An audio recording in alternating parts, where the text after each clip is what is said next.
건축 양식에 보면 그랭이질 또는 그레질이라는 건축 양식이 있습니다.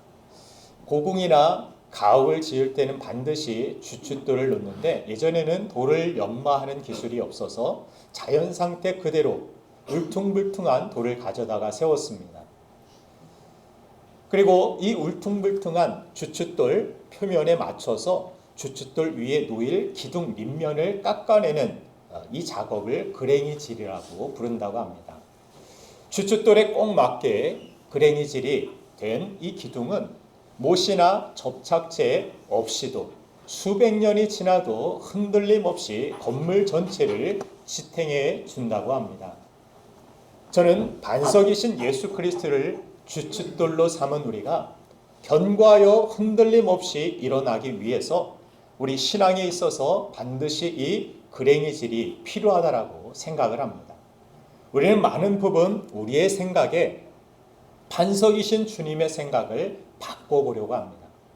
내 뜻을 먼저 세워놓고 내 답을 먼저 정해놓고 주님이 내 뜻에 맞추시라고 때로 협박을 하기도 합니다. 하나님 이렇게 안 해주시면 나 신앙생활 안 할 겁니다. 하나님 이렇게 내가 원하는 대로 안 해주시면 나 하나님을 등질 겁니다. 하나님을 협박하듯 그렇게 내가 반석이 된 것처럼 그리고 하나님이 깎아주셔야 된다라고 하나님이 내 뜻에 맞추셔야 된다라고 우리는 그렇게 주장할 때가 있습니다. 그러나 이것은 신앙생활이 아닙니다. 이것은 내가 주인된 삶이라는 것입니다. 저는 반석이신 예수 그리스도를 주춧돌로 삼은 저와 여러분들이 정말 신앙생활에 있어서 반드시 내 자신을 깎고 내 자신의 하나님 마음에 맞추고 하나님이 기뻐하시는 뜻에 맞추는 믿음의 삶을 시작하게 되기를 간절히 소망합니다. 주님의 뜻이 주님의 마음이 어떠한지를 우리가 살피고 우리 생각을 깎아내고 다듬는 이 믿음의 그랭이질이 우리에게 반드시 필요한 것입니다. 그래서 무엇보다 하나님의 마음을 알아야 하고 그분의 마음에 드는 삶을 우리가 살아가려고 결단하며 그렇게 우리는 힘써야 하는 것입니다. 왜냐하면 그것이 하나님의 부르심에 합당한 삶이 되는 것이며 하나님께 쓰임받는 삶이기 때문인 것입니다. 오늘 본문은 하나님께서 사울을 40년 동안 왕으로 세우셨는데 이제 그를 패하시고 다윗을 왕으로 세우시겠다라고 말씀하시는 내용입니다.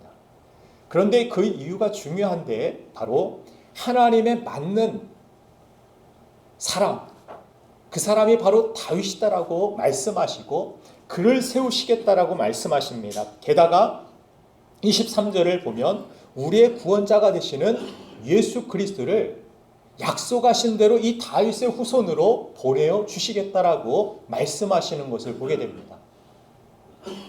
메시아의 조상이 되는 그러한 영광, 하나님의 나라를 세우고 하나님께 귀하게 쓰임받는 그런 축복의 통로로 쓰임받는 인생, 그것이 바로 다윗이었다라고 설명하면서 왜 사울은 그렇게 쓰임받지 못하고 왜 다윗이 그렇게 쓰임받았을까? 오늘 사도행전은 그것을 우리에게 강조해 주고 있는 것입니다. 여러분들은 어떤 삶을 살고 싶습니까? 처음에는 멋지게 초대 왕으로 사울과 같이 등장했다가 나중에는 하나님을 등지고 하나님께 패함을 당하는 그러한 인생이 되기를 원합니까?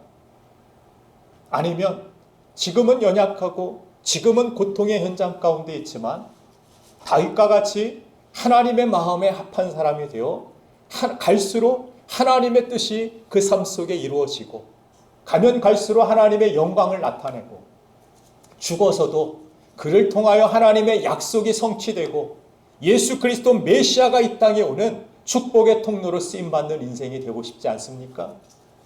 그런 인생이 저와 여러분들의 인생이 되기를 주님의 이름으로 축원합니다.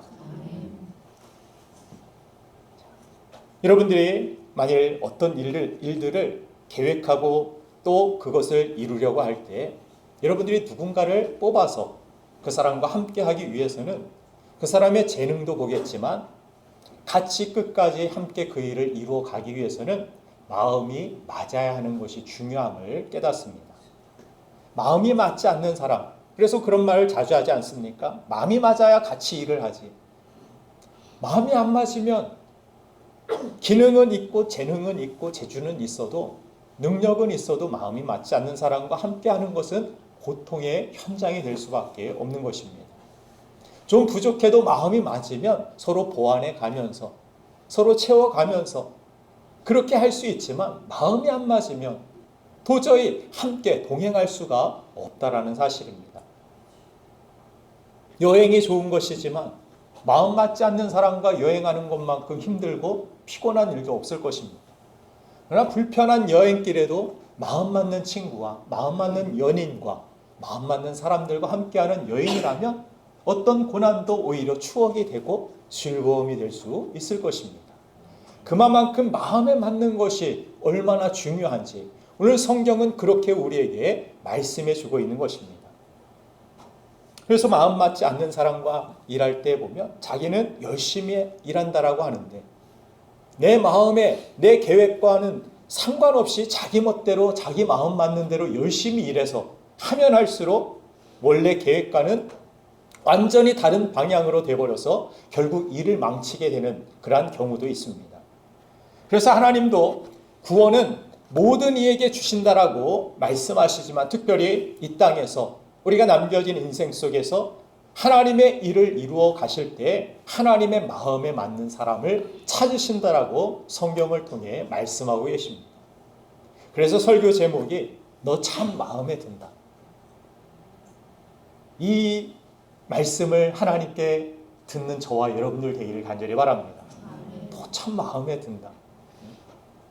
다른 재능, 다른 능력, 다른 상황 그게 아니라 하나님이 오늘 사울과 다윗의 재능을 말씀하시는 것이 아니라 마음에 참 드는 사람이다. 너 참 마음에 든다. 나랑 함께 일하지 않겠느냐. 내가 너를 통해서 일하길 원한다. 저도 하나님께 그런 말씀을 듣기를 간절히 소망하고 있습니다. 저는 오늘 예배하는 여러분들 모두가 그저 예수 믿고 천국 가는 것이 신앙의 전부가 아니라 이 땅에서도 하나님께 귀히 쓰임받는 그런 삶이 되기를 간절히 소망합니다. 다윗처럼 하나님의 마음에 맞는 분들이 되기를 주님의 이름으로 축원합니다. 그래서 하나님이 여러분들을 보시고 너 참 마음에 든다 그렇게 말씀해 주시는 그런 영광스러운 그런 하나님의 음성을 듣게 되기를 소망합니다. 그러면 우리가 하나님의 부르심에 그렇게 합당한 인생, 하나님의 마음에 맞는 삶이라는 것이 무엇인지 그 의미를 아는 것이 중요한데 두 가지 기억하길 원합니다. 그 첫 번째는 바로 하나님의 평가를 중요시 여기는 태도가 우리에게 있어야 한다는 것입니다. 오늘 본문 말씀 사도행전 13장 22절 말씀을 다시 보면 다윗은 내 마음에 맞는 사람이라는 하나님의 평가를 보여주고 있습니다. 사울이라는 사람이 그 시대에 살고 있었고 다윗이라는 사람이 또한 동시대에 살고 있었습니다. 그저 눈에 보기에는 사람들끼리만 사는 것 같았지만 누구의 평가가 보이지 않는 평가가 그들 가운데 있었느냐. 하나님의 평가가 있었다는 사실입니다. 우리도 그냥 사람들이 모여서 살아가는 것 같지만 그러나 보이지 않는 하나님의 평가가 반드시 이 세상을 향하여 또 우리 개인을 향하여 있다는 사실을 우리는 인식하고 사는 것이 중요합니다. 우리가 세상을 정신없이 살아가고 있을 때 우리는 이 세상의 일들과 문제들이 전부인 것 같은 그런 마음이 들 때가 있습니다. 세상이 전부가 아닐까? 이 세상이 영원하지 않을까? 이런 착각에 들기도 합니다. 예수님은 그래서 우리가 이 땅을 살아갈 때 중요한 의식을 가지고 살아야 된다라고 말씀하시면서 마지막 때 분명한 하나님의 평가가 있다라는 사실을 주인이 다시 오실 때 이런 비유를 통하여 달란트 비유나 또 양과 염소의 비유를 통하여 우리에게 가르쳐 주셨습니다. 마태복음 25장 31절부터 33절 말씀을 보면 예수님이 다시 오실 때 어떤 이들은 양으로 어떤 이들은 염소로 평가해서 구분하여 나눈다라고 말씀하십니다. 어떤 사람들은 이 말씀을 오해해서 우리 중에 누가 염소일까 양일까 찾는 사람들이 있는데 그러지 말라라는 것입니다. 누가 염소일까? 저렇게 행동하는 걸 보니까 자꾸 뿔로 들이받네. 저 사람 염소 같아. 저 사람은 양 같아. 그건 하나님이 판단하실 일입니다. 우리 성도들이 해야 할 일은 아닙니다. 우리가 해야 할 일은 다만 무엇입니까? 내가 염소는 되지 말아야겠다라는 그런 마음이, 그런 자세가 필요하다라는 것입니다. 그러려면 하나님이 나를 평가하는 날이 오겠구나 하는 마음을 우리가 가지고 이 땅을 살아야 하는 것입니다. 우리가 마지막 때가 있다는 사실 한 가지만 기억해도 오늘을 하나님의 사람답게 사는데 매우 유익하다라고 믿습니다. 오늘 본문에서 사울이 더 이상 쓰임받지 못한 이유는 하나님의 평가보다 사람의 평가를 더 중요시 여겼기 때문임을 성경은 설명해 줍니다. 사무엘상 13장을 보면은 사울은 국가 제사가 시작돼야 하는 그때 사무엘이 오지를 않자 백성들이 모임에서 점차 흩어지는 것을 보고서 위기를 느낍니다. 그리고 자신이 나서서 번제물들 가져와라 하고 그 번제를 하나님 앞에 드립니다. 그래도 하나님이 세우신 이 선지자가 올 때까지 기다려야 하지 않고 그렇게 하나님을 생각하면 좋았겠지만 자기를 따르는 사람들, 백성들을 보고 이 일 하나 처리 못하는 나를 보고 백성들이 왕인 나를 뭐라고 생각하겠어? 사람들이 그렇게 혀를 차고 뿔뿔이 흩어져가는 그 모습을 보고 위기의식을 느낍니다. 그렇게 사람의 평가를 중요하게 생각하고 자기가 제사를 집행하는 무리를 범하는 것입니다. 그리고 사무엘이 오자 어쩔 수 없었다라고 핑계를 댑니다. 적군들은 몰려오고 있다라고. 위기 때문에 어쩔 수 없는 상황이라 그랬다라고 핑계를 댑니다. 그때 사무엘이 중요한 이야기를 합니다. 사무엘상 13장 14절에서 사울 왕에게 이런 이야기를 하죠. 같이 한번 읽겠습니다. 시작. 여호와께서 왕에게 명령하시기를 왕은 죽이지 아니하셨으므로 여호와께서 그의 마음에 맞는 사람을 구하여 여호와께서 그를 그의 백성의 주권에 주셨느니라 하고. 아멘. 하나님의 마음에 합한 사람을 다른 사람을 찾아서 그 사람을 세워서 왕으로 세우겠다. 그리고 하나님의 구원의 계획, 메시아의 탄생의 계획까지도 그 사람을 통해 이루겠다. 사울은 초대 왕으로서 정말 영광스러운 자리에 올랐고 정말 기념비적인 그런 초대 왕으로 세움을 받았지만 그를 통해서 하나님께서는 메시아를 이 땅에 보내주실 수도 있었지만 그러나 이 사람이 그렇게 쓰임받지 못한 이유는 어디에 있었습니까? 바로 자기의 뜻, 또 자기의 뜻을 가지고 사람의 평가를 중요시 여긴 이유에 있었다라는 것을 성경은 보여주는 것입니다. 그런데 반대로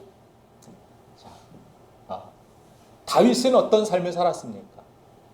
기름 부음을 받은 후에 왕이 되기까지 십수년을 도망자의 삶을 살았습니다. 그 고통의 세월을 보낸 이유가 바로 사울 왕 때문이었습니다. 그런데 두 번이나 사울을 죽일 기회를 그가 얻었을 때 그런데도 하나님을 생각하여 죽이지 않습니다. 다윗 주변 사람들은 사울을 죽이지 않는 다윗을 이상하게 생각했습니다. 우리는 우리의 가정을 걸고 운명을 걸고 목숨을 걸고 당신을 따라다니면서 당신과 함께 하는데 우리가 도망자의 삶을 끝내려면 저 사울만 없으면 되는데 왜 죽이지 않습니까? 저 사울만 없어지면 우리 도망자 아니고 다시 우리나라로 돌아가서 우리는 안정된 삶을 살 수 있는데 다윗 왜 그런 결정을 내리는 것입니까? 사람들은 아마 손수건거리고 그런 사람들의 이야기를 다윗이 몰랐을 리 없습니다. 그럼에도 불구하고 다윗이 사울을 죽이지 않는 것은 하나님께서 기름 부으신 것을 사람이 어찌할 수 없다.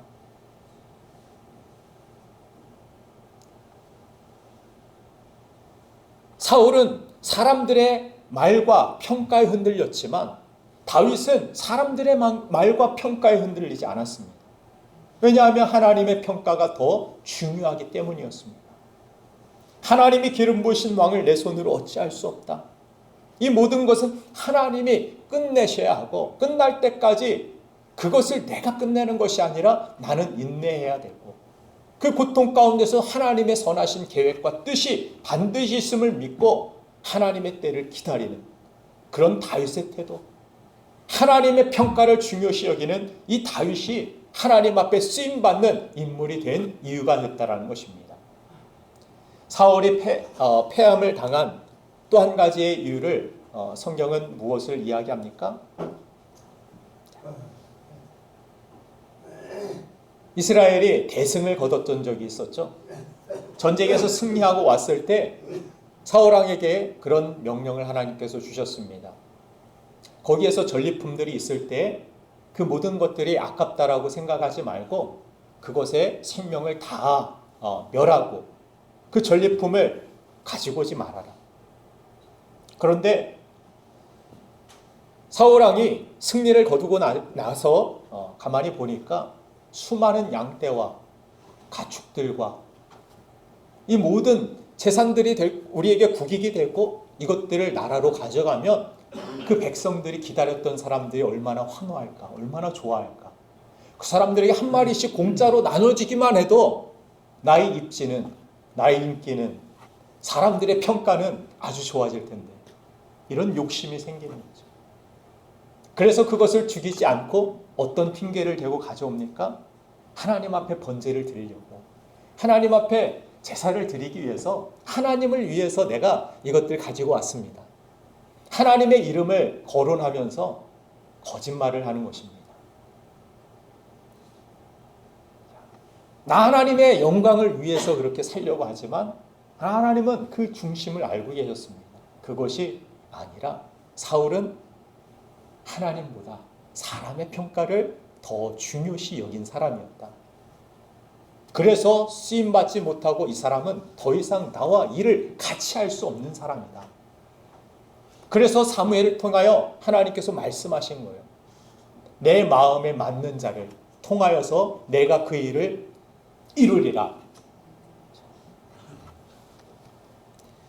우리가 하나님 앞에 정말 쓰임받는 인생을 살기를 원한다라면 내 마음대로가 아니라 하나님의 마음이 무엇인지 우리는 살펴야 되고 그 마음에 합당한 삶이 무엇인지를 우리는 정하여야 하고 그 삶을 위하여서 우리는 힘써 살아가야 하는 것입니다. 신앙생활은 그냥 내 마음만 있는 거지 이게 아닙니다. 우리 삶의 모습들이 중요합니다.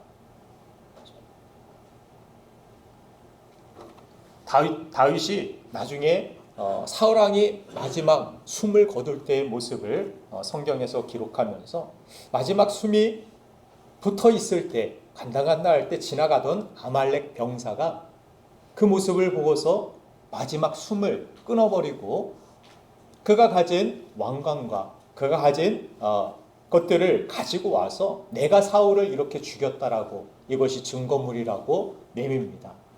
이 사람이 왜 이런 일을 했습니까? 내가 이것을 가져가면 사울 때문에 다윗이 그렇게 도망자 신세를 살았고 그렇게 고통을 당했으니까 내가 목숨을 끊었다라면 다윗도 분명히 좋아할 텐데 나에게 큰 상을 내리겠지? 큰 재산이라도 떼어주겠지? 아마 이런 생각을 하고 내가 사울을 이렇게 죽였습니다. 근데 사무엘하 1장 14절에서 다윗은 그런 이야기를 합니다. 사무엘하 1장 14절을 보면 네가 감히 네가 누군데 하나님께서 기름 부으신 왕을 손댈 수가 있느냐. 저를 당장 쳐서 죽여라. 다윗이 그런 명령을 내립니다. 아마도 그는 당황했을 것입니다. 놀랐을 것입니다. 다윗이 무엇을 중요시 여기는지를 몰랐기 때문에. 일반적으로 세상 사람들은 사람의 인기, 사람이 인정해주고 사람의 평가를 중요시 여깁니다. 그러나 다윗이 하나님 앞에 위대한 인생으로 살아갈 수 있었던 이유는 다윗은 사람이 아니라 하나님을 의식하고 하나님의 평가가 더 중요시 여겼기 때문이라는 사실을 성경을 통해 우리에게 분명히 보여주는 것입니다.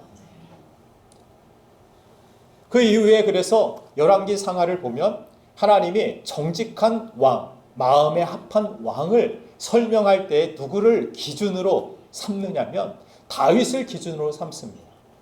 열왕기하 22장 2절 말씀을 보면 요시야 왕을 설명할 때도 그런 이야기를 하시죠. 한번 같이 읽겠습니다. 시작.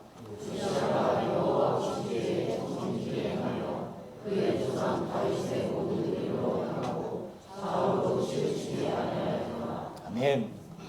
요시야 멋진 왕이었습니다. 그런데 그를 설명할 때 너 멋진 인생, 멋진 왕 그것이 아니라 너 이전에 기준, 표준, 왕의 표준, 정말 하나님이 사용하시는 위대한 인생의 표준이 있었는데 그 사람이 누구냐? 다윗이다. 다윗의 모든 길로 그가 행하였다. 그것을 내가 칭찬한다. 하나님께서 말씀하시는 것을 봅니다. 다윗의 길. 이것이 성경에 기록되어 있고 반대로 악한 왕의 기준도 성경에 나와 있습니다. 바로 여로보암입니다. 열왕기상 15장 34절 말씀을 보면 같이 한번 이 말씀도 읽겠습니다. 시작.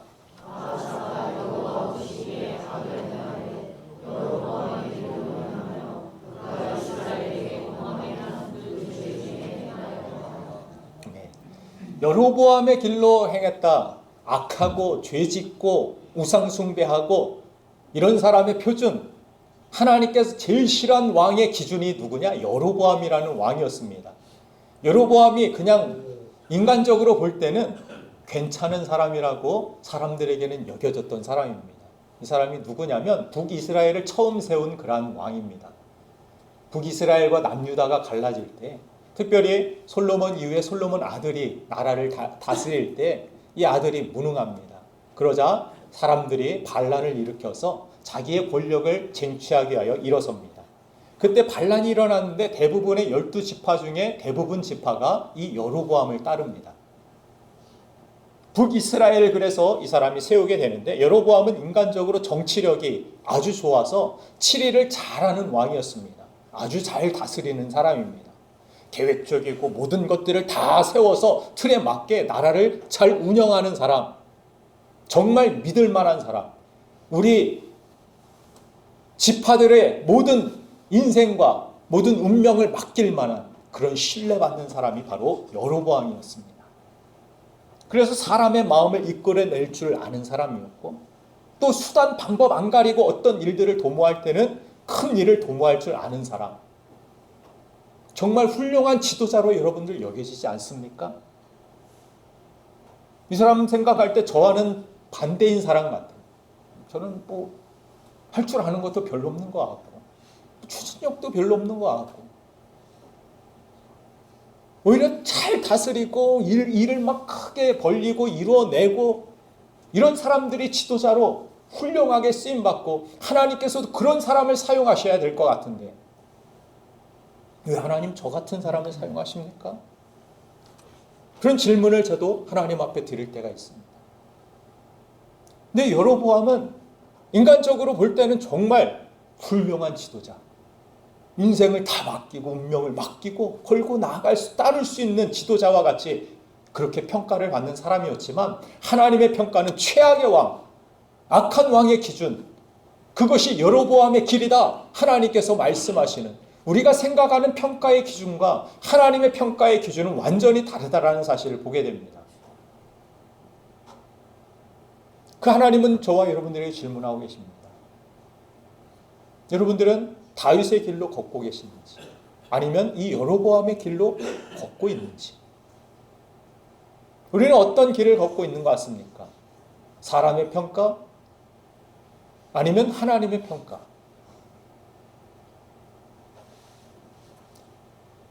하나님의 평가를 가장 중요하게 여기고 살아가는 사람, 그 사람을 하나님의 마음에 합한 사람이라고 하나님께서는 여기시고 그것이 다윗의 길이라고 하나님은 말씀하고 계시는 것입니다.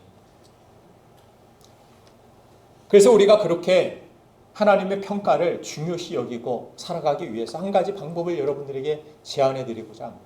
이 방법은 오래전 미국에서 내 생의 마지막 한 달이라는 그런 캠페인을 했었는데, 한 달만 내 인생에 남았다라면 무엇을 할지를 내가 적어보고 그렇게 한 달을 살아보라는 것입니다.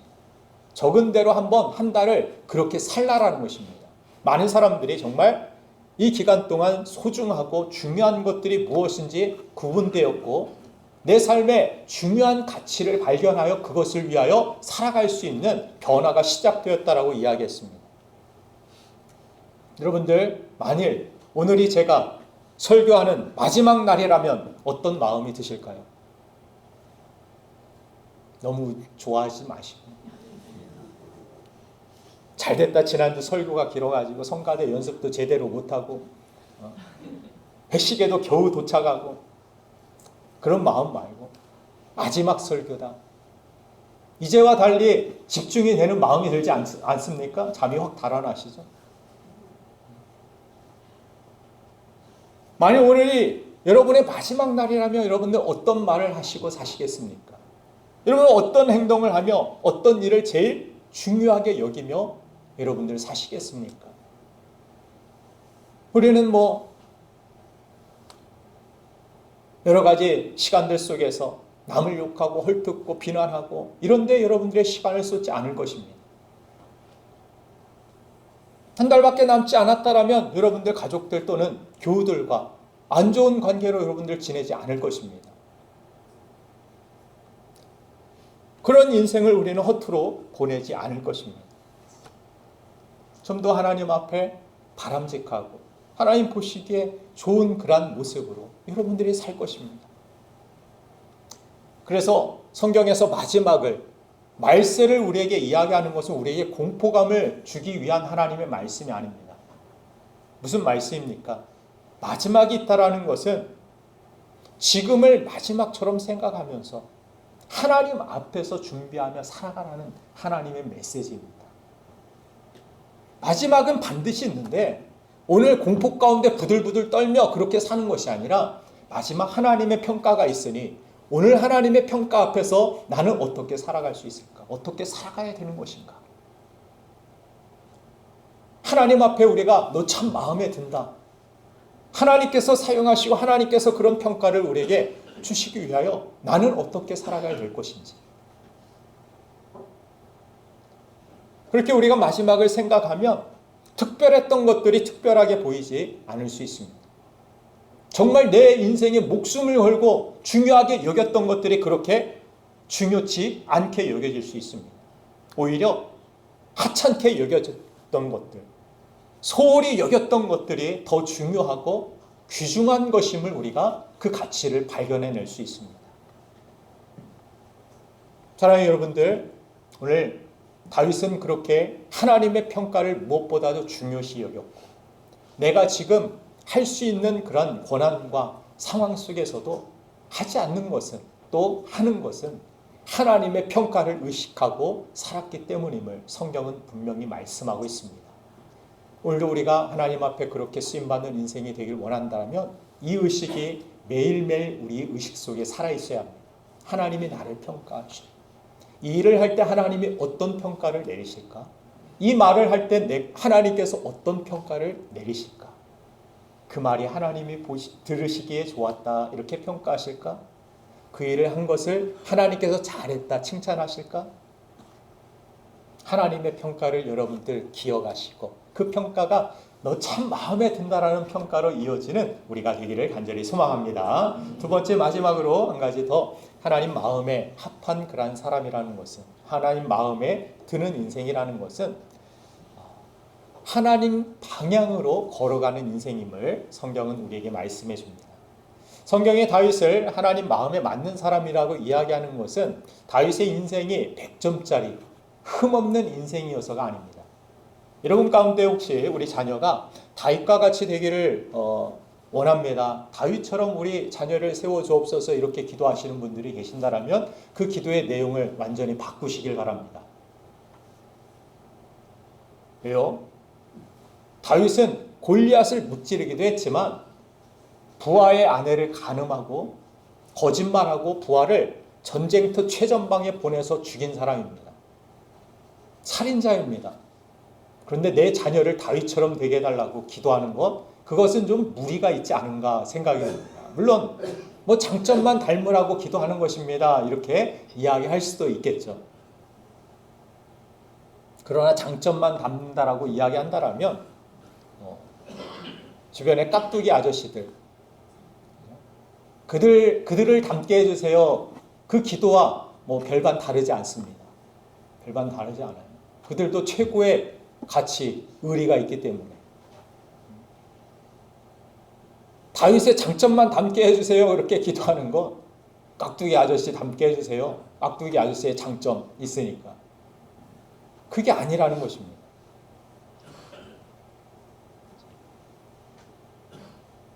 다윗의 모습, 그렇게 흠이 많고 연약하고 죄가 많은 인생임에도 불구하고 온전하지 못한 다윗을 써주신 하나님의 손에 붙들릴 수 있다라면 우리 역시 하나님의 뜻을 이루는 새로운 삶을 살 수 있다는 것을 다윗의 모습을 통하여 정직하게 성경은 우리에게 말씀해 주고 있는 것입니다. 우리가 쓰임받는 것은 내가 완전해서 완벽해서 죄가 없어서, 어떤 사람들 전도하다 보면은 저 술, 담배 아직도 못 끊어서 교회 못 가요. 그분들의 이야기하면 술, 담배는 교회 와서 끊는 거지 밖에서 끊고 오는 게 아니에요. 부족해도 연약해도 하나님 앞에 나오는 것, 방향을 하나님 앞에 정하는 것, 그것이 믿음입니다. 하나님은 밖에서 완벽하고 깨끗한 사람을 교회로 불러 모으지 않습니다. 교회는 그래서 병원과 같은 곳이라 말씀드리죠. 이 환자 저 환자 다 보이는 곳입니다. 서로 아픔이 있기 때문에 저 사람은 왜 저렇게 더 부족함이 있어, 연약함이 있어, 손가락질할 필요 없다라고. 우리에겐 다 연약함이 있고 죄가 많고 부족한 사람들이 모인 곳이 이 교회입니다. 죄의 때가 많이 모인 사람들이 모인 목욕탕과 같은 곳이 교회입니다. 하나님께서 우리를 거룩하게 하시고 깨끗하게 하셔서 우리가 완전해지고 온전해지고 하나님 앞에 의롭다 칭함을 받는 것이지 우리 자신 스스로 깨끗해질 수 없는 것입니다. 그렇기 때문에 우리 자녀를 위해서 기도할 때에도 저는 그렇게 기도했으면 좋겠습니다. 다윗을 붙드는 게 아니라 하나님을 붙들고 기도하는 것입니다. 다윗 닮게 해달라고 그래서 기도하는 것이 아니라 다윗을 포기하지 않으신 하나님이 우리 자녀들의 하나님이 되어주세요. 우리 자녀들을 하나님께서 붙들어 주세요. 이번 주 신방하고 다니니까 우리 자녀들 위해서 기도 많이 하고 다녔는데 그래요. 부모의 걱정이 산더미죠. 이 자녀들이 험한 세상 속에서 이 죄악 많은 세상 가운데 어떻게 살아갈 수 있을까? 항상 자녀들이 기도의 제목으로 남아 있습니다. 뭐 좋은 일이 있어도 그 다음은 어떠할까? 우리 자녀들이 완전해서 온전해서가 아닙니다. 우리 자녀들을 축복하시고 사랑해 주시는 하나님이 붙들어 주셔야 우리 자녀들이 하나님 앞에 쓰임받는 인생, 이 세상에서도 거룩한 인생, 하나님의 영광을 이 어두운 세상 속에서도 드러내는 인생을 살게 될 줄로 믿습니다. 그래서 우리는 다 닮게 해주세요가 아니라 하나님 붙들어 주세요. 주님 닮게 해주세요. 이렇게 우리는 기도해야 하는 것입니다. 다윗이 그렇게 범죄한 인생임에도 하나님 마음에 합한 사람이다, 이렇게 하나님께서 자신 있게 말씀하시는 이유는 그의 죄를 시인하고 하나님 앞에 눈물로 회개하고 죄의 대가로 매를 맞아도 하나님을 피해서 등 돌리거나 달아나지 아니하고 하나님 앞으로 나아가는 데 있음을 우리는 기억해야 합니다. 방향이 중요하다라는 것입니다. 다윗은 넘어지고 쓰러져도 하나님을 향합니다. 하나님께 매를 맞아도 고통스러워도 하나님 앞에 나아갑니다. 죄가 드러나고 부끄러운 인생을 살고 있어도 하나님 앞에 나아갑니다. 내 믿음이 연약하고 성숙하지 못하여서 실수하고 죄를 졌다 할지라도 하나님을 향해서 계속해서 뚜벅뚜벅 걸어가는 다윗의 모습을 봅니다. 어느 권투 경기에서 계속 얻어맞기만 하는 선수에게 해설자가 저 선수는 앞으로 위대한 선수가 될 거라고 그렇게 칭찬을 했습니다. 왜냐하면 사람은 얻어맞으면 본능적으로 뒤로 피하게 되고 물러서게 되는데 그 선수는 눈을 부릅뜨고 앞으로 계속 맞음에도 불구하고 나아가고 있다는 것입니다. 이 선수는 이번 경기 승패와 상관없이 앞으로 나아가는 이 방향성이 너무 좋기 때문에 크게 성공할 대성할 선수로서 기본기를 가졌다라고 설명했습니다. 저와 여러분들의 신앙생활도 마찬가지입니다. 살다 보면 하나님께로 걸어 나아가지 못하게 만드는 일들이 우리 삶 속에 다가올 때가 있습니다. 때로는 물질의 문제가, 때로는 가정에 찾아온 질병과 계획하고 바랐던 일들이 안 되어졌을 때 하나님 앞으로 나아가는 것이 아니라 뒤로 물러가거나 방향을 트는 일들이 얼마나 많은지 모릅니다. 그런데 다윗은 그러지 않았다라는 것입니다. 많은 사람 앞에서 자신의 죄가 드러나서 부끄럽고 선지자 앞에서 책망을 받고 네가 죄인이다, 네가 살인자야, 하나님의 말씀이 있었을 때 맞습니다. 제가 잘못했습니다. 엎드려서 회개하고 하나님 앞에 나아갑니다. 그러면 이제 왕으로서의 자격은 잃은 것 아닙니까? 이제 지도자의 자리에서 내려와야 되는 것 아닙니까? 그에 감당할 만한 그런 상황, 인격, 그런 모습들이 아니지 않습니까? 사람들한테 손가락질 받을 만한 그런 삶 아닙니까? 그럼에도 그는 하나님을 떠나지 않습니다. 그럼에도 그는 다윗성을 떠나지 않고 성전을 떠나지 않습니다. 사람의 시선을 피하지 않고 하나님만을 바라보면서 하나님 앞에 그는 굳건히 서 있는 모습을 성경은 보여줍니다. 그 점이 하나님이 다윗에게 가장 귀하게 보신 장점이라는 사실을 우리는 기억해야 합니다. 히브리서 10장 38절에서 그래서 성경은 그런 말씀을 주시죠. 같이 읽겠습니다. 시작.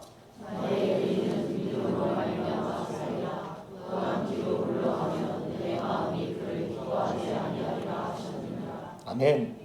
의인의 믿음은 무엇이냐? 믿음이라는 게 무엇이냐? 나 부족하니까, 요즘 연약하니까 주의 일 못하겠어요. 나는 교회 지금 못 나가겠어요. 내 상황이 어렵고 나 자존심 상하는 그런 일이 있으니까 사람들이, 교인들이 뭐라고 생각하겠어요? 그러니까 나 못하겠어요. 이게 믿음이 아니라는 것입니다. 이거는 하나님이 기뻐하시지 않는다라고 성경은 분명히 말씀합니다. 이 마음이 있다라면 여러분들 고치시길 바랍니다. 이런 마음가짐이 있다라면 하나님 앞에 이 사람은 쓰임받지 못하는, 하나님 마음에 합한 마음이 아니라는 것을 여러분들 분명히 아셔야 됩니다. 이 말씀이 여러분들 심령 골수를 쪼개고도 나무 믿길 원합니다. 여러분들에게 부담이 되는 말씀이 되기를 축복합니다. 돌아서야겠구나. 내 마음이 그를 기뻐하지 않는다. 정말 싫은 마음, 싫은 태도, 그건 믿음이 아니야. 하나님께서 말씀하고 계시는 것입니다. 여러분들 기도할 때 그런 마음, 그런 생각 들 때가 있죠. 그래서 저에게 그런 질문을 예전에 던졌던 그런 기억이 있는데, 매번 똑같은 기도 해야 됩니까?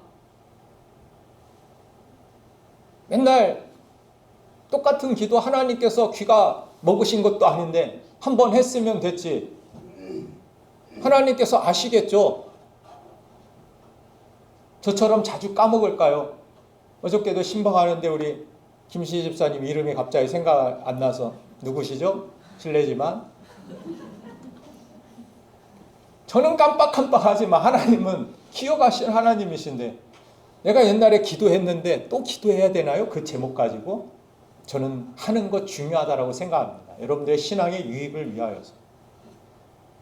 어떤 사람은 죄짓고 회개하고 또 죄짓고 회개하고, 똑같은 죄를 끊어낼 수가 없어서 또 회개하고, 술 마시다 말고 또 회개하고, 술자리에서. 그런데 그걸 하나님이 정말 기뻐하실까요? 그런 기도 해도 되나요? 해야 합니다. 하나님이 기뻐하시지 않는 행동하다가도 하나님 앞에 도와달라고, 이 죄를 끊게 해달라고, 하나님 앞에 거룩한 삶을 살게 해달라고 회개하며 또 기도하고 또 회개하고, 또 죄를 졌더라도 하나님 다음에는 이길 수 있게 해달라고 또 기도하고, 죄짓고 회개하고 죄짓고 회개하고. 우리가 생각할 때 이게 무슨 짓인가? 그렇지만 이건 방향성이라는 것입니다. 다윗이 그랬어요. 죄짓고 회개했습니다. 하나님 앞에 부족하지만, 연약하지만 또 하나님 앞에 엎드리고 회개했습니다. 그 방향이, 하나님을 향하여 있는 그 모습이 하나님 마음에 너무 좋았다라는 것입니다. 여전히 연약함이 남아있고 여전히 부족함이 많이 있는데, 그런데 그 모든 연약함을, 그 부족함을 아시며 나를 새롭게 하실 분이 하나님밖에 없음을 믿고 하나님 앞에 매를 맞아도 아빠 잘못했어요, 엄마 잘못했어요 하고 나아가는 그 모습이, 그 자녀의 모습이 너무 사랑스럽고 너무 마음에 들었다라는 것입니다. 여러분들, 연약하더라도 실수했더라도 정말 내 상황 속에서 하나님 앞에 나아갈 수 없는 그런 마음과 그런 상황이 있다 할지라도 하나님을 향하는, 하나님 방향이 되는 저와 여러분들 되기를 주님의 이름으로 축원드립니다. 그래서 여러분들의 신앙생활 평생 동안 이 말씀을 꼭 기억하셨으면 좋겠습니다. 하나님 앞에 부족하고 쓰러지고 연약해도 뒤로 하나님 앞에 등 돌리지 않겠습니다. 등 돌리지 않을 것입니다. 하나님 앞에 매를 맞아도 그렇게 뚜벅뚜벅 걸어 나가겠습니다. 하나님 바라보고 하나님의 은혜를 구하며 담대히 그 보좌를 향하여 나아가는 저와 여러분들 되기를 원합니다. 그 보좌에서 하나님은 은혜를 베푸시고 여러분들을 하나님의 마음에 합한 사람이라고 그렇게 칭하시고 여러분들의 인생을 새롭게 하시고 영광스럽게 쓰임받는 인생으로 하나님께서 붙들어 주실 줄 믿습니다.